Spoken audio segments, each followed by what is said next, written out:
All right, we've got liftoff, Ziggy. Oh, good God, I missed something. So, subject matter for today, then, to begin with.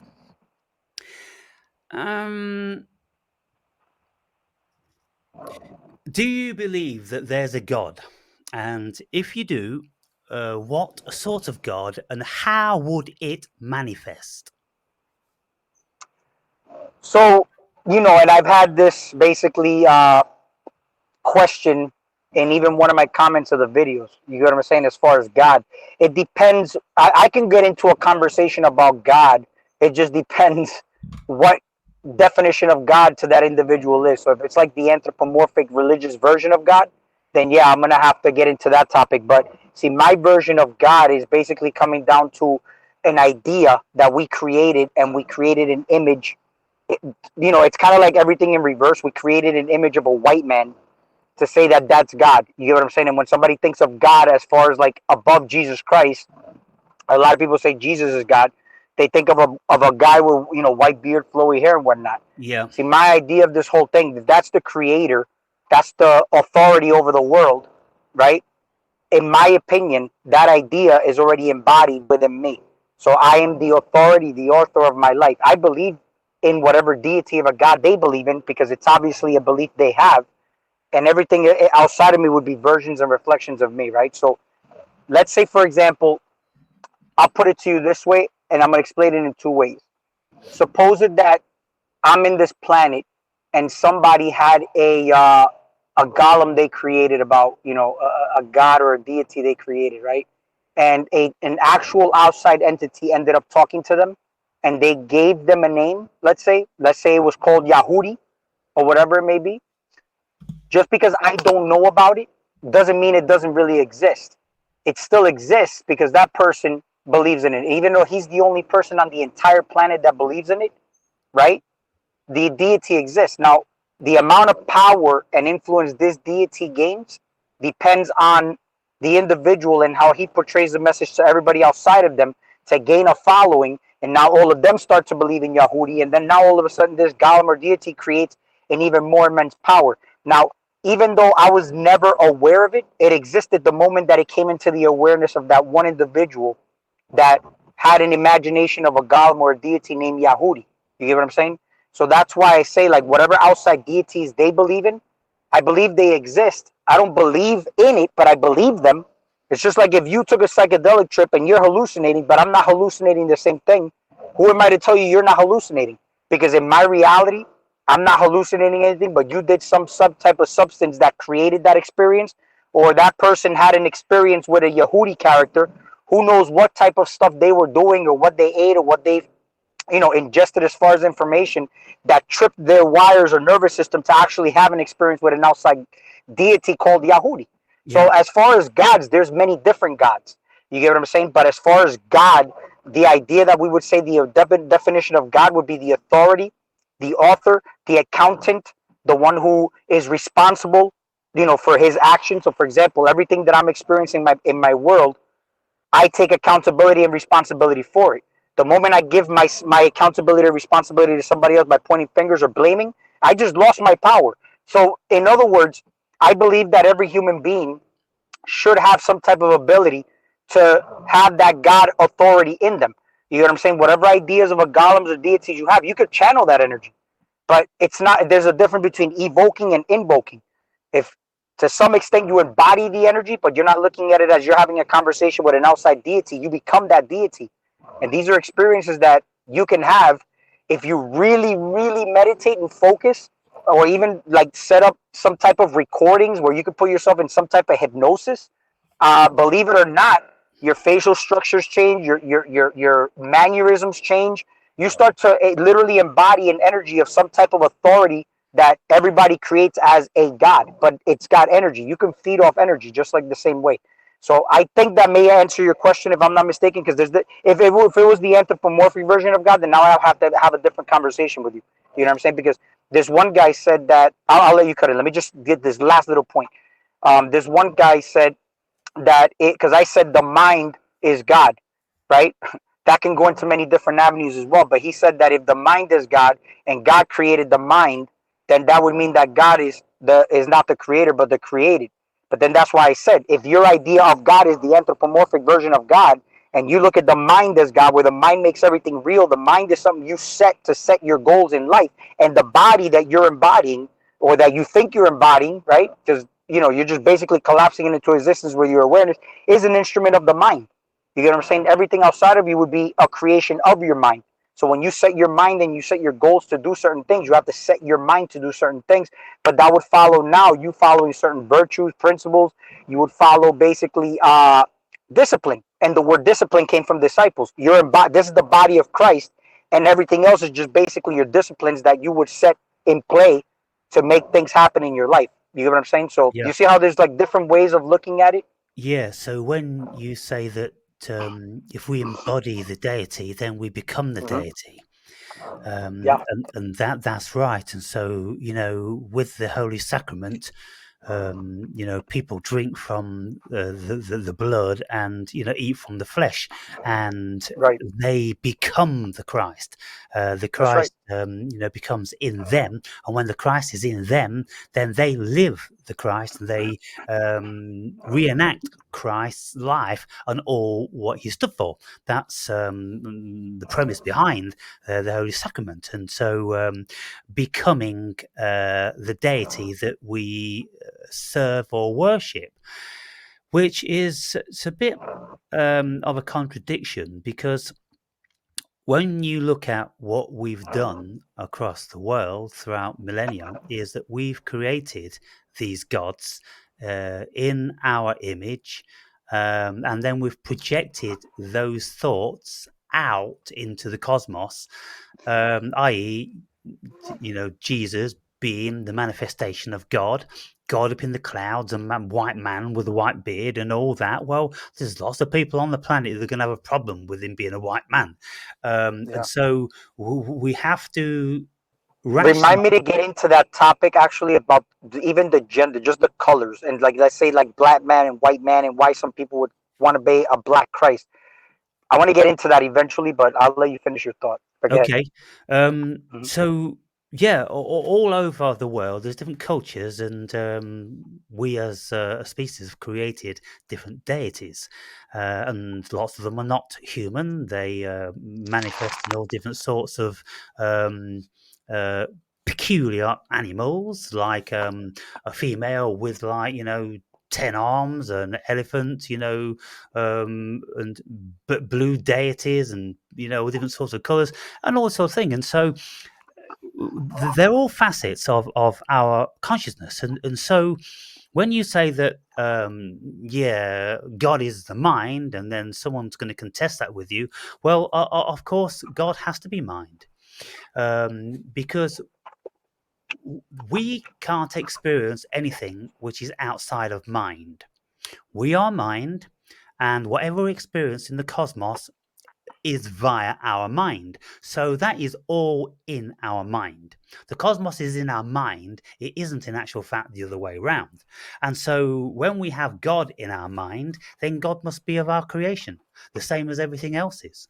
And we will describe God in this way or that way. We will give certain gods different powers.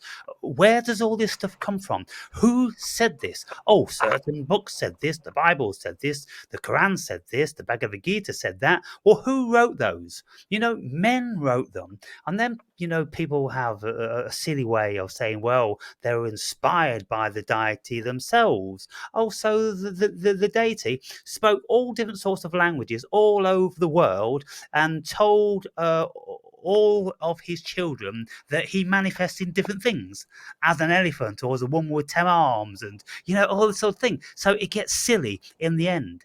But what I speak of in the book is I just bring everything I possibly can back to the philosophy of Occam's razor, where we endeavor to look at the most simplest of explanations for everything, because invariably you'd be closer to the target if you do that.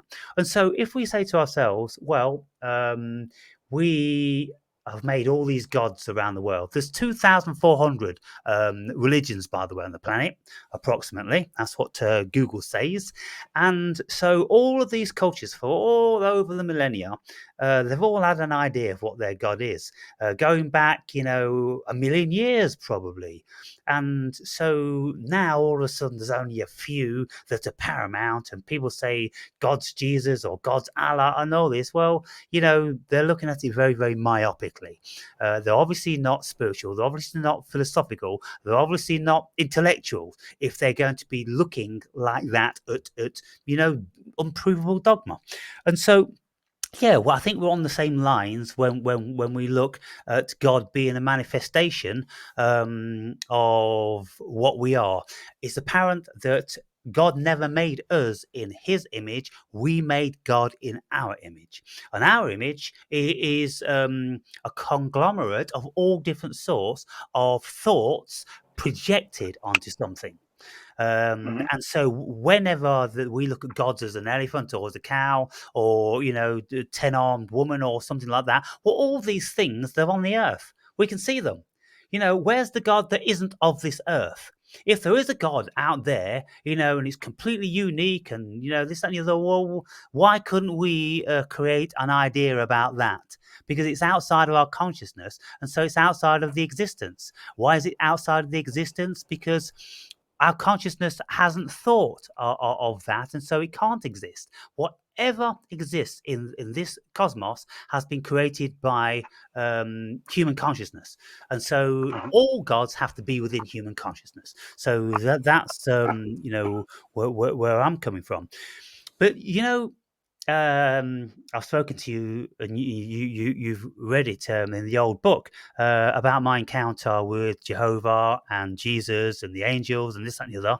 I'm still looking for a rational explanation as to why them particular experiences manifest. Now, we can look at it with the Jungian collective unconscious, and we can say, well, um, you considered that Jesus was speaking to you because you're a Western oriented person. That particular deity is the most prolific, you're the most familiar with it. You wouldn't be thinking of a Hindu god or an African god, all these different sorts of things, because you've got no idea. And so, why is it then that that particular figure made manifest in my mural, in my mind? Well, it's because that's my collective unconscious, and so therefore, Jesus must be an archetype. God's an archetype. All of these people that we worship, they're archetypes. And what we do is when we worship archetypes, we create egregores, don't we? Yeah. So an egregore, for those viewers that are not familiar with it, because it's a very esoteric term, an egregore is a manifestation of energy that derives out of the focus of the human being. So, for instance, because it was said that Jesus walked the earth, and there's lots of things been written and described him, then we project that onto an energy, a deity. And can you imagine the amount of people that have Jesus, a figure of Jesus, a notion of Jesus, a feeling of Jesus? Well, because human consciousness creates, just like God thought about things apparently and created them, we think about things and create them. So when we think about deities in great numbers, we create them.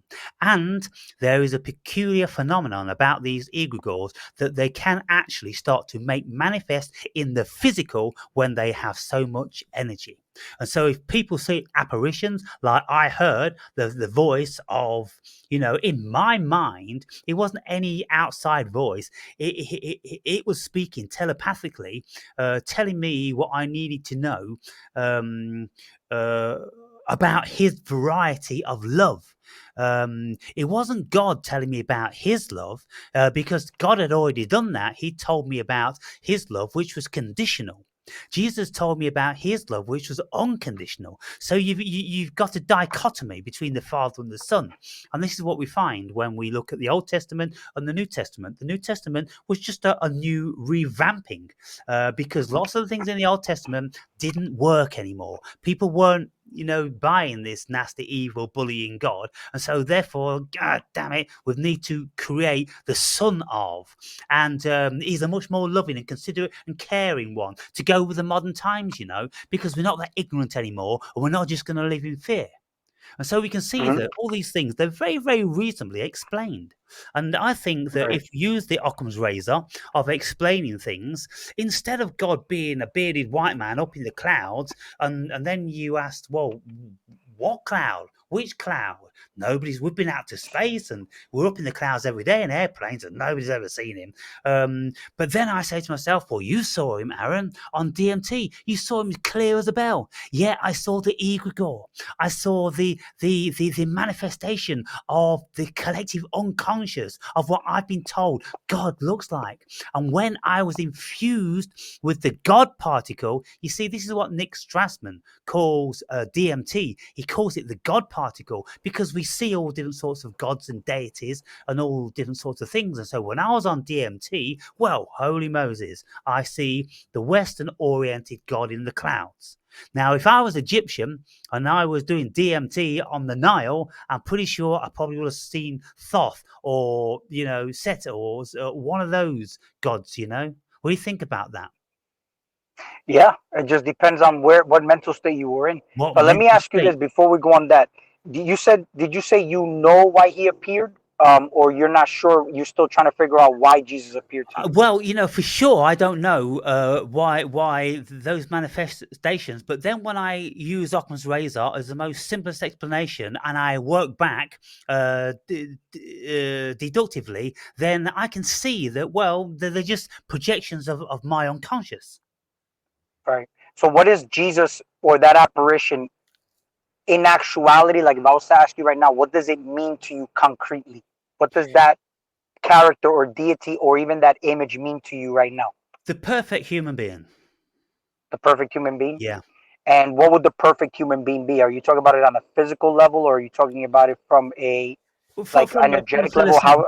philosophical, Mhm. spiritual level of super kind and considerate and endearing and intelligent and non-judgmental, all the characteristics of Jesus, Mhm. that would be the perfect human being. And if we could all ascend to that level of consciousness, Christ consciousness, then we wouldn't have any problems on the planet with anything because we'd always know what to do because we'd have the ultimate wisdom.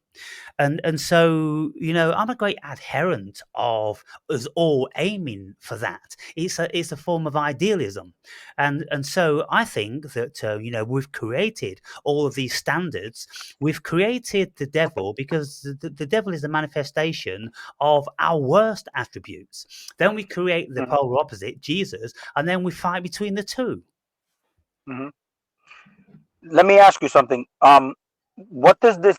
Have you ever heard like the Christians talk about being born again of the Father? What is that definition to you, the Father? Because I know you asked me about God, but what is the Father, and what does that mean, being born again of the Father? And how does that portray to humanity overall, as far as being the perfect human?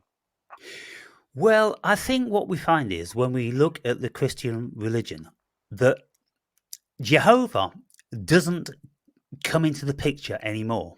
Nobody ever mentions Jehovah except Jehovah's Witnesses. Um, uh, Muslims, they don't mention Jehovah, and I think they recognize that Jesus was a prophet, but they don't hold him in any high regard. They hold the Prophet Muhammad and Allah as God, and so uh, in the Old Testament, the Father was the God Almighty, the Father figure who we should obey. Primarily, we should obey, and we should be terrified of. The Son comes along, and he's not trying to make anybody obey him. He's just going to go, well, look, If you do that, you're going to have shit happen. If you do this, then the chances are, things are going to go good for you. So I'm here to show you, how to do good things. And you have these 10 commandments of all these wonderful things, which the Father gave. But Jesus says, I give you two new commandments. And the two commandments that Jesus brought was Mhm. love thy neighbor and love Jesus with love God with all your heart and love thy neighbor. So basically, love each other and love the deity that you've created to keep you in check. Which is an energy and a power source over and above human beings. So anytime you get out of sorts with a human being, just remember that there's something higher that's keeping you in check, and you go, oh, yeah, which is your conscience, basically, or your higher Yeah, self, yeah, your Christ yeah. consciousness. Which is still you. Yes, which Your is higher still self you. is still you. Yeah, Yeah. So in other words, what you're saying is that the Father means God, right? yeah, Okay. And the word love, when you say love and how you portray that to basically the Father, what is a concrete definition of love? The reason I want to tie into that is because I want to talk about basically how we as humans see it from one spectrum, but we create division. You get what I'm saying? And I want to see whatever, if the information resonates with you. But what is the word love in concrete definition? How could you put that and lay that out to somebody as far as like, this is what this word means to you? What does the yes. word love mean to you? Well, I mean, love. I've contemplated, studied, and spoken about this concept for many, many years, and in recent times, let's say the last 2 or 3 years, I've made some pretty conclusive discoveries. They're conclusive in that they intuitively are absolutely perfect, and I can't discount them in any shape or form. Now, when I had my 4.5 grams of semi lancita mushrooms, and Jehovah chastised me for 3.5 hours, he spoke to me in a father figure manner. I was a boy. I was on the lowest rung of the ladder, and he was the highest. And he told me all the shit that I've been fucking up with. And he showed me that everything in his creation is love. And I really would be wise to pay attention to that and never blaspheme against love again. But God's love is a terrifying love because it comes uh, with a twin of fear. And that's why the Old Testament, fear God, I'm your God, and love me. And it's a command and a demand. And it's not a request, or it's not like Jesus. He leaves it up to you, who Mhm. you love and this, that, and the other. And so the differences you see between the father's love, which I was never susceptible to because my personality wouldn't enable me to take love under a threat. I'm the sort of person goes, fuck you, to the clouds, to the Mhm. cosmos.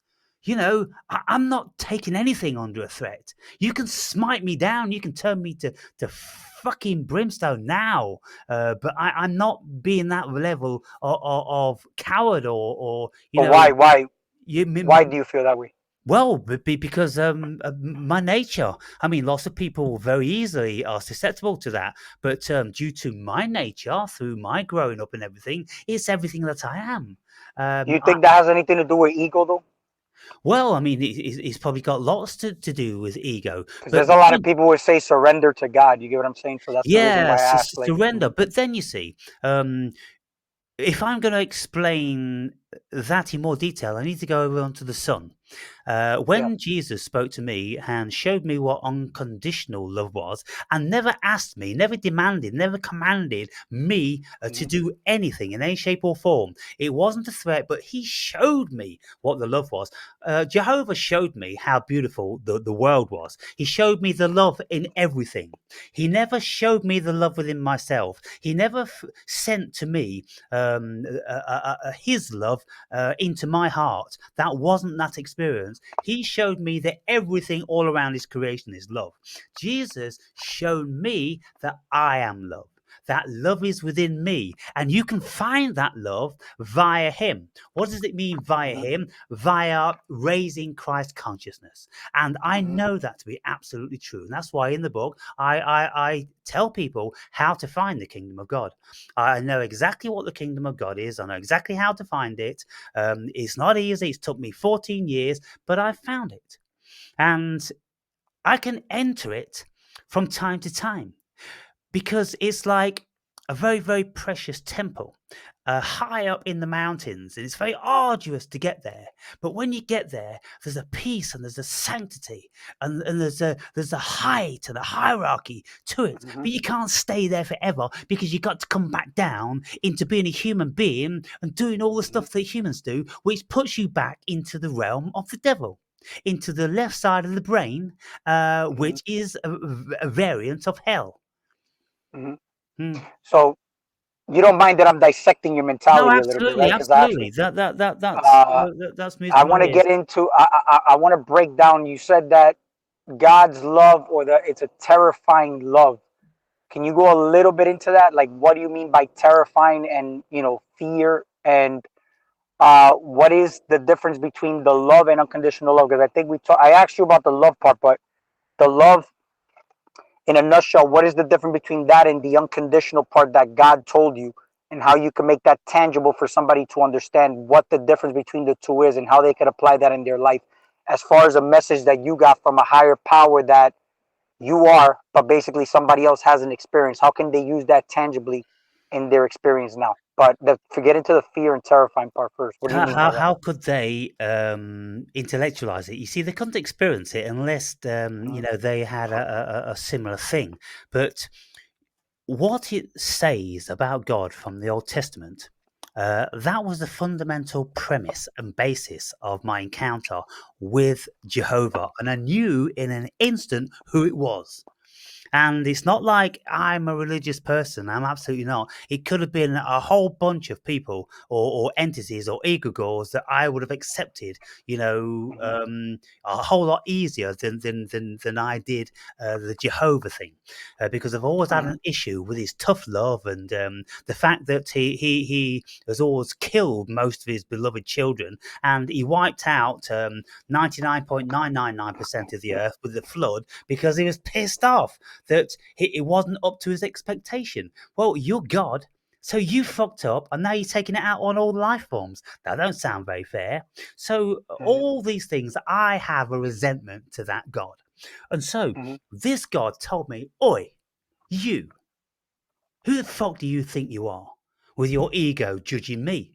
And I'm like, I don't know who the fuck I am. But if you're real, then you created me, so you know who the fuck I am. So you tell me why I'm doing it. But he didn't tell me that. He said, look at that leaf over there. Look at that light over there. Look at that lamb over there. Look at those blades of grass down there. Look at that fucking lights flicking in that street. That's all love. That's all what I created for you to enjoy. And I'm like, well, thank you. That's fucking great. And I really appreciate it. And now you've told me and you pointed out to me, well, I've got more of an allegiance to that. But there's a fear there because I didn't know who this person was. It could be anything, it could be anywhere. Mm-hmm. See, the reason I asked that, you see how you just said you felt that fear, and a lot of people say surrender. When you surrender, you knock the ego out of the equation. You get what I'm saying? The only Yeah. thing that feels the fear is the ego.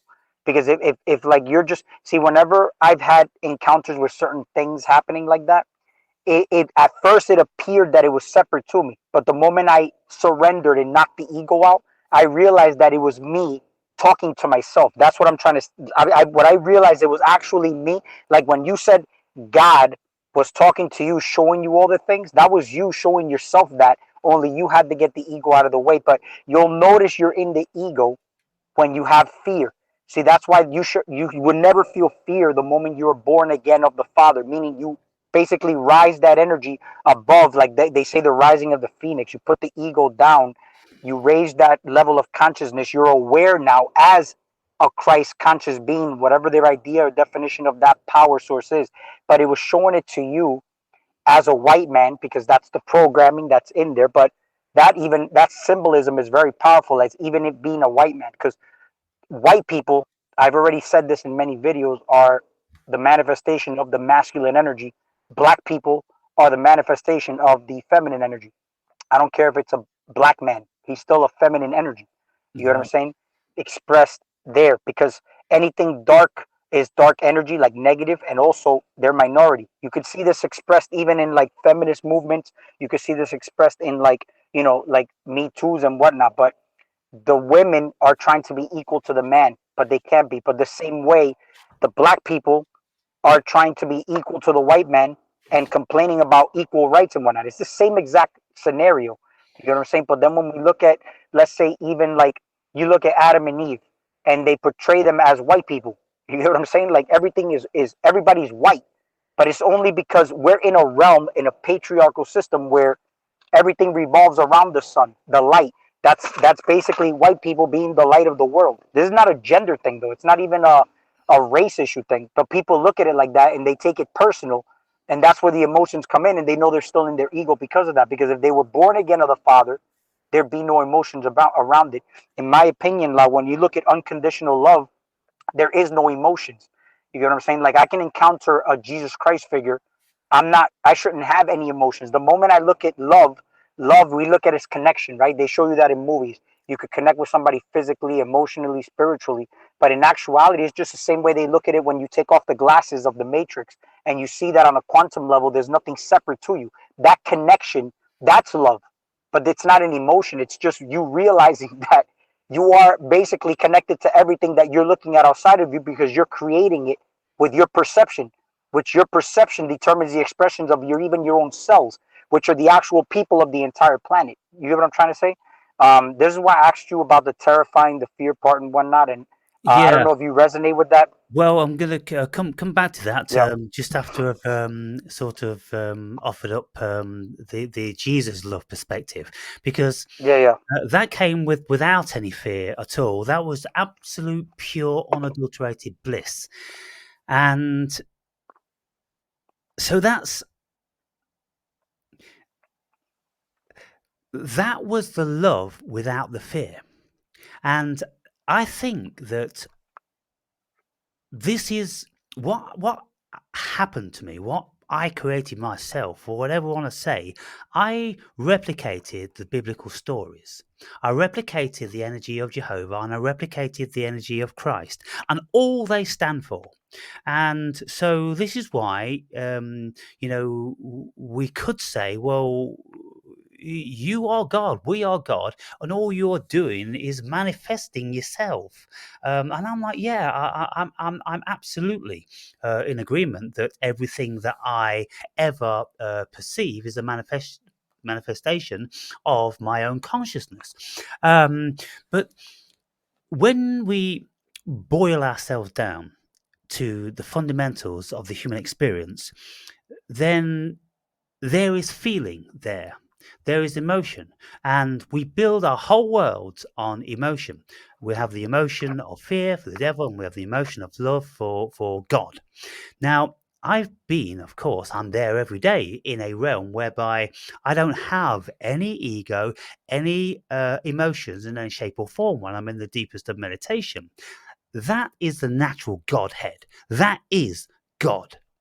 But to come out of that into the manifestation of the human being, then we interpret God in a human way because we feel and we fear, and so whenever we have these experiences, like you say, with the ego, with the human essence, we are not in actual fact experiencing the Godhead. We experience the Godhead when we are in the void. That is God, because there is no emotion, there is no fear, there is no love. There just is, and so this is the Nirvana. And so I'm 100% adherent to Nirvana being the Godhead. Uh, but then the next closest thing is the Christian variety of experiencing the polarities of the Garden of Eden with the encounter with Satan and everything. Because what happens is, in the Garden of Eden, when Adam and Eve were ignorant in the bliss, they were in the Godhead. because God was there, they were loved, they had no fear, they had no knowledge of anything, they didn't need to have. But then when they ate from the tree of knowledge of good and evil, then that's when their ego made manifest. And all of a sudden, they looked down and discovered that they were naked, and then they had shame. Well, fuck me. There's only the both of you there. Why would you have shame? Just because you'd realized it for the first time. But these are all, they're just parables, and they're just instantiations for us to get some sort of handle on how our humanisms. But if we look at the archetypal story of the Bible, with the Garden of Eden and the Cain and Abel and all these things, we can see that it's the very first attempt at cognitive behavioral therapy. And so it's a human generation generated to help humans live a little bit longer, because up to that point we'd kill each other at the drop of a hat.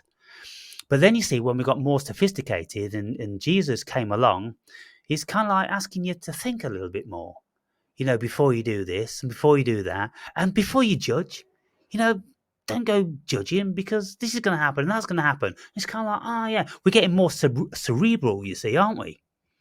In the Hmm. Garden of Eden, we weren't cerebral. We never had any requirement. So what I say is, basically, we were primates. And then when the manifestation came about, however it came about for the ego, that's then when all of this dichotomous stuff came about, because we live in the same world, so to speak, as primates, only they don't have none of our problems. They don't have any of our Yeah. problems.